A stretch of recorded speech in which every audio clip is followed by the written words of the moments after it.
Welcome to the 360 show. My name is Mark Crossfield with Golf Online every Monday evening 7 p.m. on Golf Online's channel, also my YouTube channel as well.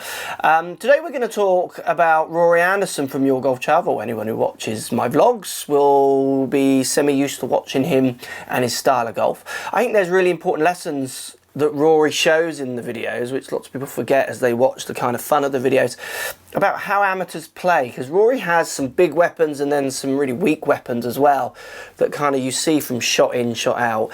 Let's show you what I make of Rory and his golf swing to show you maybe how you might be getting your ideas of golf swing wrong and what hopefully you can take from the lovely curly haired Rory's golf style. Let's get stuck in.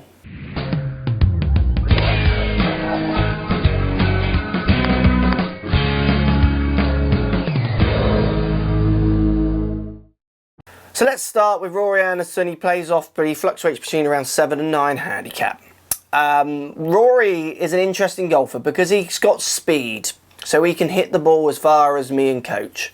So he has good speed for an amateur player, and that's a weapon in itself, because when all things come together and he hits his good shot with the speed he's got, as you can see from the vlogs, he can play as impressive and more impressive shots than, say, me or coach can play, certainly from longer shots. We're not going to talk about Rory's short game in this video, that's another video. We're just going to talk about his kind of tee to green play, driving approach play. So what we see from Rory, and I think is common in lots of golfers, is we see a golfer who has a lot of speed, so he can hit impressive shots, but then can also, with that speed, have impressive misses, because when things go wrong, the ball isn't going 200 yards and just filtering off to the right. He's hitting it 260 in the air. So 260 in the air offline results in the big offlines that we see from him. So we're going to delve into his golf swing to start, just to show you a few ideas of how he gets these extremes. And we're also going to talk about the interesting ideas that his golf swing throws at his shot shape and his shot patterns as well. So if we look at Rory's golf swing here, he's hitting a driver here. Well, notice with a setup, Rory has one of the most impressively straight backs you'll see from any golfer. It's considerably more bolt straight than mine. It's something that I don't know if he's worked on, but his posture looks fine. If anything, his back looks too straight for me. But it certainly doesn't restrict his movement like it can for some golfers. He has a good whip for starts. Now, he has a pretty good knowledge of ball position and how to make it functional for his game. His grip fluctuates a little bit. When we were on the last trip, we saw, I tried to help him on one tee, but he didn't want to take it because it was getting near the end, and I think he thought I was trying to get in his head, and I wasn't. I was trying to actually help him hit some better shots because he was hitting it so far off the planet. So he has a tendency to let his right hand get a little bit too far on top, and he certainly has a tendency to leave the face very open to a path. So I wanted just for him to strengthen his right hand a tiny bit. But on this instance, let's say his grip is okay for this swing. Now, if we pull him into a backswing, first parallel from Rory here, if we move him back, is pretty standard. You've got to remember the angles we're shooting at him from here. Club face slightly turned down to the ground. That club is along the parallel of his feet. There are some good positions that he hits here, good width. He's extending the club back. Now he gets to the top of his backswing as well. Here you see a lot of good positions from Rory. He's turned his body athletically, so hips and shoulders are turned. His left wrist conditions are quite strong, so left wrist relatively flat with his left arm, face in turn in a good relationship to the path we hope this club is going to swing on. Not bad movements.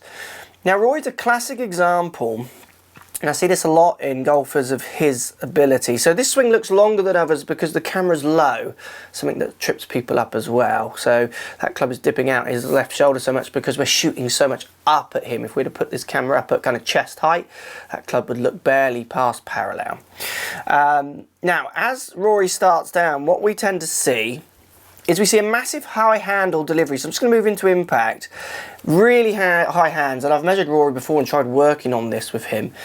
And you've got to remember, with a 7 handicapper who works a full-time job, you can give them all the best instruction in the world. If they haven't got the time to actually make a change in practice, you know, Rory has an active social life, as I'm sure you are aware. He does very much play golf for fun and enjoys it. He wants to be better, but maybe doesn't want to put loads of time to it as well. So you've always got that balance with changing. Certainly a high handle like he gets is tough. So you can see he gets very high handle from where he started.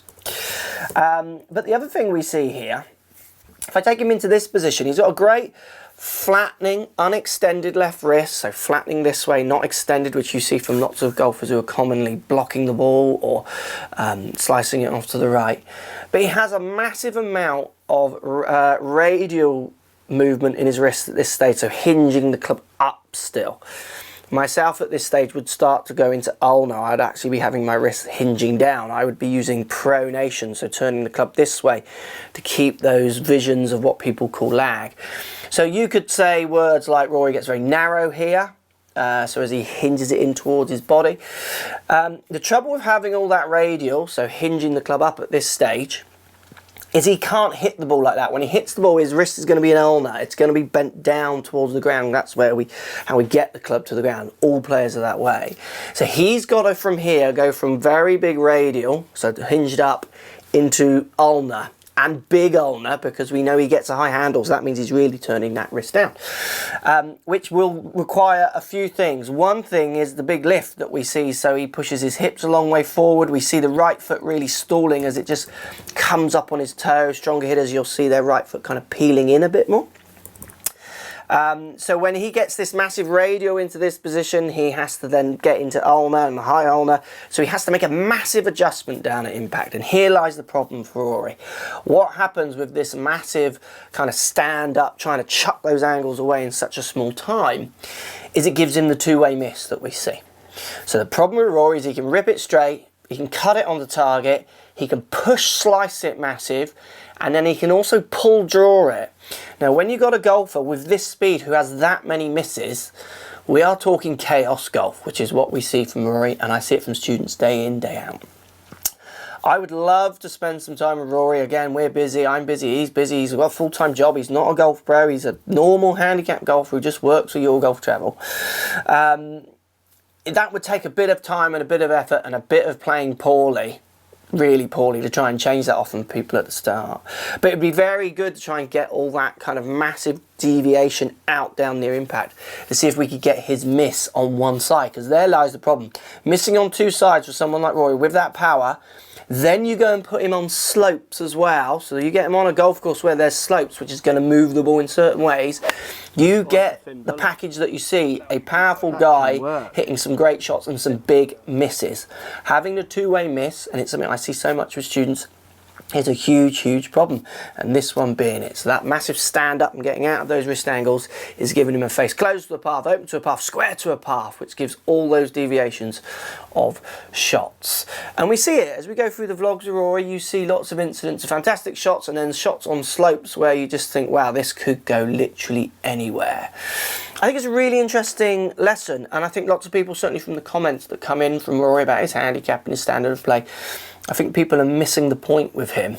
And this isn't a I'm defending Rory video. It's more, I think, a great lesson for you guys and girls to learn, is that trying to work on a consistent miss is as important, in my opinion, as trying to work on a consistent shot, because they're the same thing. Trying to get it right compared to trying to get it wrong in the correct place. Hope that helps. Post comments down below. Let me know if this makes sense or not. I'd love to hear. Certainly the moral for me is getting him to work on a one side miss would be massive for him, where I see so many students again trying to hit that perfect straight golf shot. Not always the way.